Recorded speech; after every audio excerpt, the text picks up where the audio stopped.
What's up, everybody? Tyson Roush, Let's Talk Jets Radio. We hope everybody had a great Thanksgiving. We'll be back tonight live at 8 o'clock and on Sunday throughout the game for the live stream and a post game. This video is all about Sam Darnold, who will be starting on Sunday versus the Miami Dolphins. And this is a fascinating situation for everybody involved. From an organizational perspective, if Sam is ready to play, you have to play him. You can't sit him out. I mean, then there'd be all kinds of accusations about tanking and not playing to win and everything else. So they have to play him. There is some risk associated with this because, yes, you want to try to evaluate him over the next 6 games or maybe build up his stock or whatever else. But if he gets hurt significantly, that trade value and everything else going into next season is completely destroyed. So you're kind of really in a tough situation here. I guess the next 6 games, if you want to say this is to evaluate him, I mean, how much, you have Perriman, Crowder, and Mims back. So this is the first time you have them all in the field together. Maybe Sam could do some really good things. But is there any way he can show enough over the remaining games that he can actually save his job with the Jets and, give a good enough feeling where you want to bring him back? Or is this all about boosting up his trade value? Like, from the Jets' perspective, I really have no idea what they want to do here. Like, there's a part of you that thinks that Joe Douglas wants to draft his own quarterback, get the complete reset on the rookie contract, and build around this kid the way he wants to, and kind of consider Sam like he's like he's a victim of bad circumstances where he's just, he's the shrapnel of Adam Gase.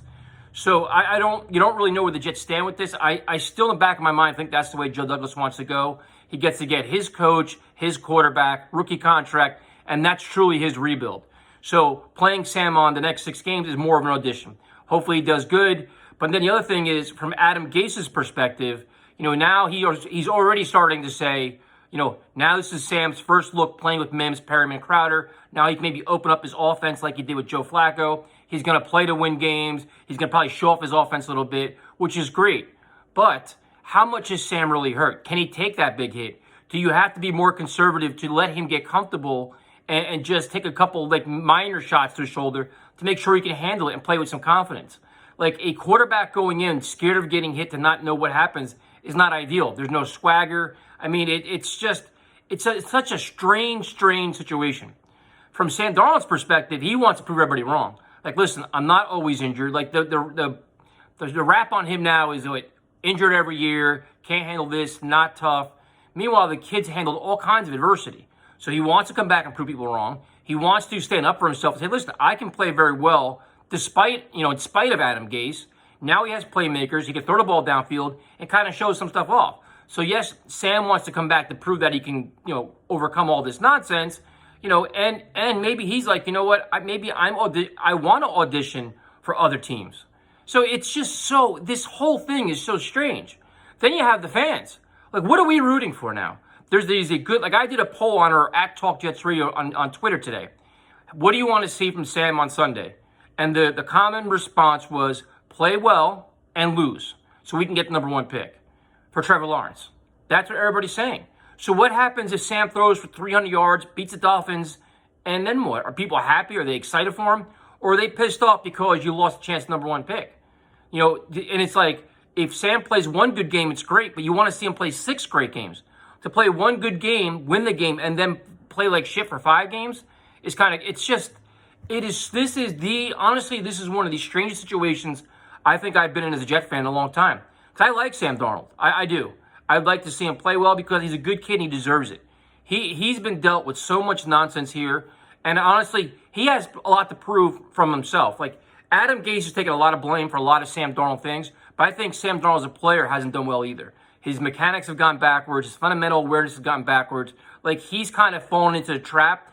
So while he's regressed due to coaching and possibly the parts around him, as a player on his own individual perspective, he's regressed as well. So he's got a lot to prove there too, where he's not going to make rookie mistakes, take bad sacks, make errant throws, do things like that. So what do you root for as a fan? How do you handle Sunday? Do you go in there all fired up, like Sam's back in the field, let's see him play well, and if we win, and nobody cares? Or are you still rooting for the loss? Crazy. And, my personal opinion now, and I'll keep saying it, unless Sam has 6 lights-out games, which I don't think is going to happen, it's time for him to go. Like, I know that they need him to play, and if he plays well and wins 2 or 3 games, I think that sets us back so far, because then you end up with the 4th or 5th pick, and then what? Then you're going to double down with Sam, or then you got to trade up draft equity to go get the guy you really want. So how do you handle this? I mean, you have to play him, and you get to see what happens. Like, I think that honestly think with Sam Darnold playing, the Jets have a good chance of winning on Sunday. I do. I just think they do. And I'm not sure that's a good thing or not. I don't know if that's an indictment on Darnold, the Dolphins, the Jets. I don't know what it even is. But what do I root for? What do you root for? This is just so weird.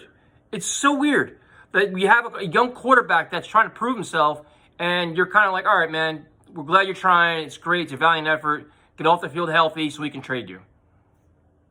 Wild time. So one of our biggest topics is, what are you rooting for? What do you want to see happen? And, if Sam is to prove himself, what does he have to do that over the next 6 games?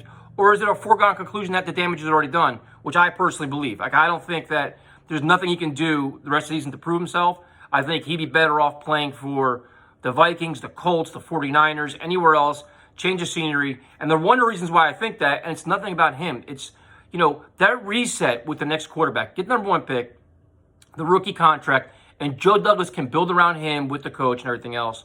But it's a complete reset where there's no automatic built-in problems. Like, you bring back Sam and he plays one bad game next year, the media's going to be all over him, the fans are going to be all over him, and then there's going to be all these doubts. If he gets hurt next year, oh, we told you, you passed on Trevor Lawrence or Fields for this.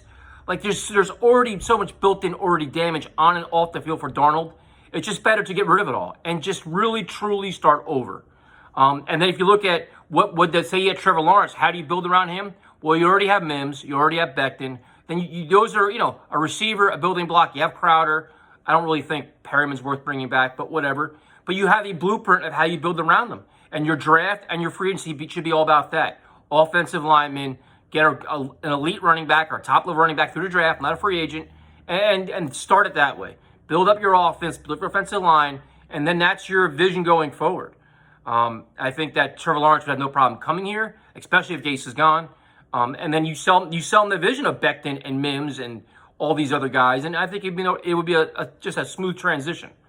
So, a long-winded video. I probably rambled, didn't make any sense, but it's just, what do you want to see from Darnold? What does the organization want to see? What is the coach going to do with him? How is he going to use him? And how are the fans going to react to it?